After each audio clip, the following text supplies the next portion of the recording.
This is from the New Yorker.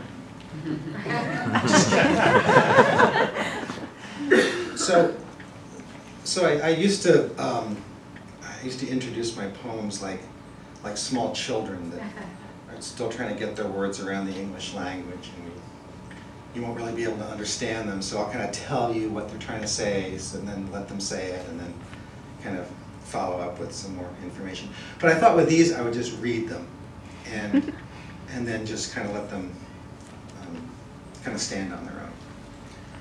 I might have a note or two before one of them, just to help orient you. Anyway, this is called Seeing as It Is. A Zen poem is conversation. Master, seeing things as they are means seeing a cafe as it is. A single narrative of coffee, a folded newspaper, your dear friend, and a conversation.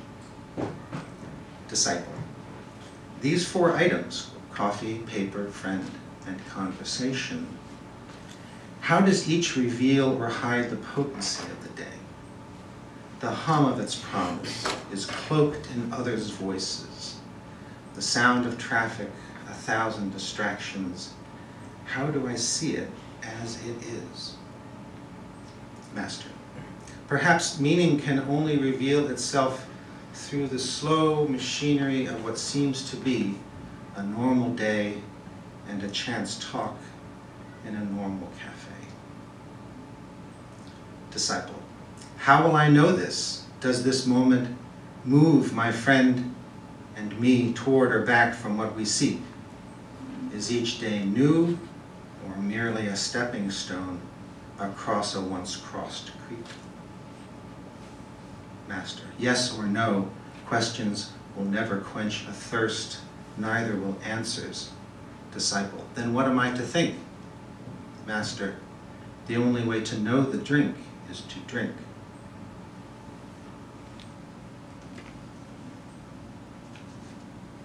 That's the end of that.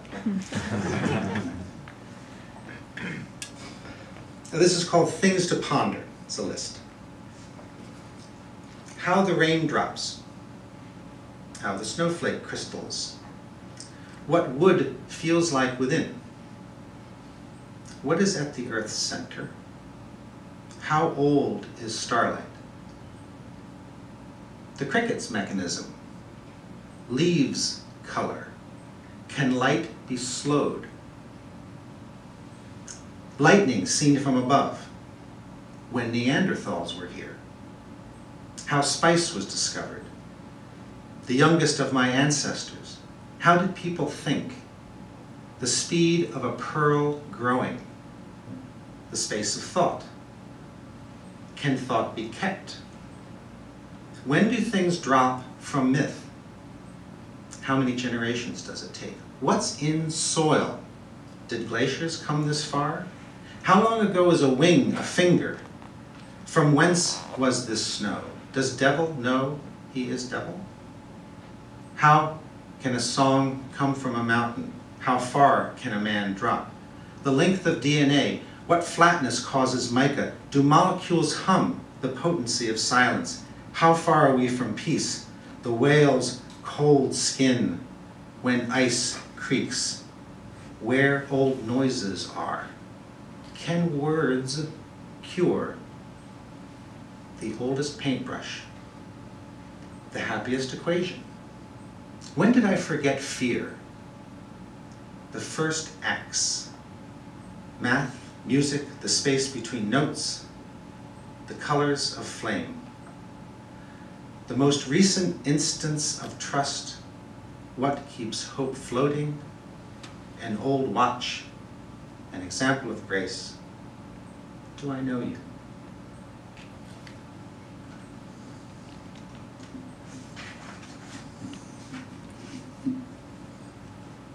Okay, this next poem sort of violates one of the rules of poetry, which is the rule is that the poem has to be spoken by the poet. The I in most poems is the reader, but in this case it's written from the viewpoint of a small child. It's called Tell Me.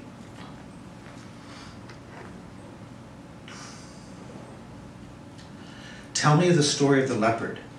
who stared at you, white-eyed when all was green, so green that green crept into the corners of night and kept me safe as an unborn butterfly. Tell me, when the sky was a sunwheel medallion, the gods were impetuous, no better than us, and lived and slept in the air like us, soothed by the barest of sheets. Tell me about your footfalls on the mountain of burning iron, your journey toward death and back when you said my name to the sky. Was that the moment you branded me to your heart? Now back to the leopard, the man-eater. Shunning your fate, you told yourself you'd return to me, throwing over your shoulders a shawl, the one you gave me when I was your little girl, and I flew with it as if it were wings.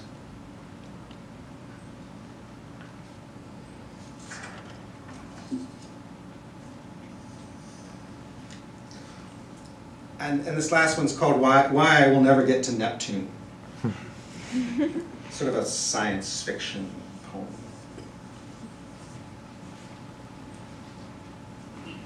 Why I will never get to Neptune. I would need to leave now. Turn away, my back to earth. The vehicle, it carries me, fueled by what's been whispered, yes, and all the rest as well. Running on all the words, all of them since the start of utterance, all the gutturals, all the trials of meaning, each attempt at understanding each other since the first stone pit. Line them in one length and follow outward to some other sun. That line of narration and error and song, words from the first 1,000 get me moonward. Bronze Age, I am at the moon's side. Roman soldiering, every yelp from the battlefield, from the Colossus, murmurs along the wall. Line them up, and there is Mars. Each year accretes more men, more women, and each of 1 billion children slowly learning language.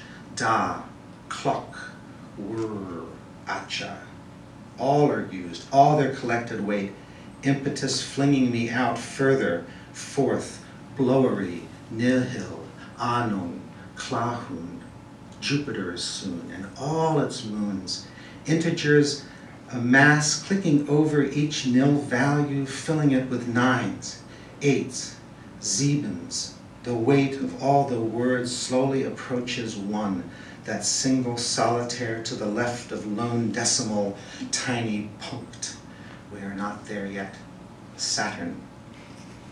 Streams of digits, news rips you from my view, and you are there behind cold rings. There is no lingering, but on into unspeakable dark, a vast of trembling and refraction. My eyes are prisms, and words fill the space between me, blocking what little sun lights one last time on my lids. Young speech, speeches, narratives, bedtime stories, tall as buildings, each window lit, litanies, wails, lyrics of every song sung, 6 billion prayers prayed, begin the day, Tudom, Ithon, Vagyok, looking into the sky, Neptune of the sky. I can just see its blue when the final words reach my boat, coasting from there. The disk of dense and purposeful blue grows yearly,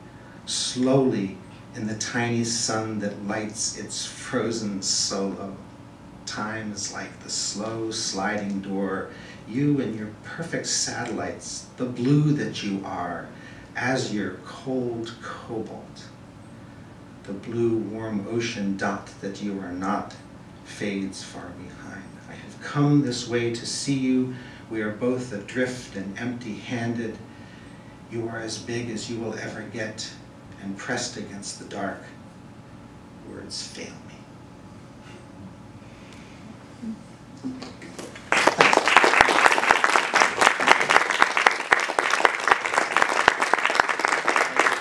Stewart Hickman, and I don't think often, and certainly not often enough, that people up here introduce their poem as a science fiction poem.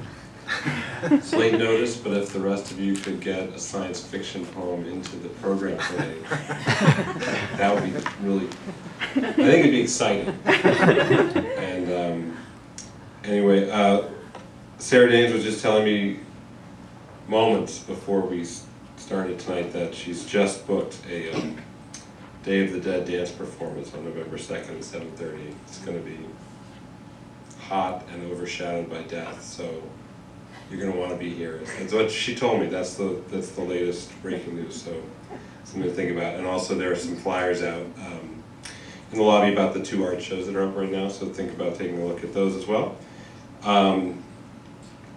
Lisa, I'm going to stop nattering in a moment and you'll come on up.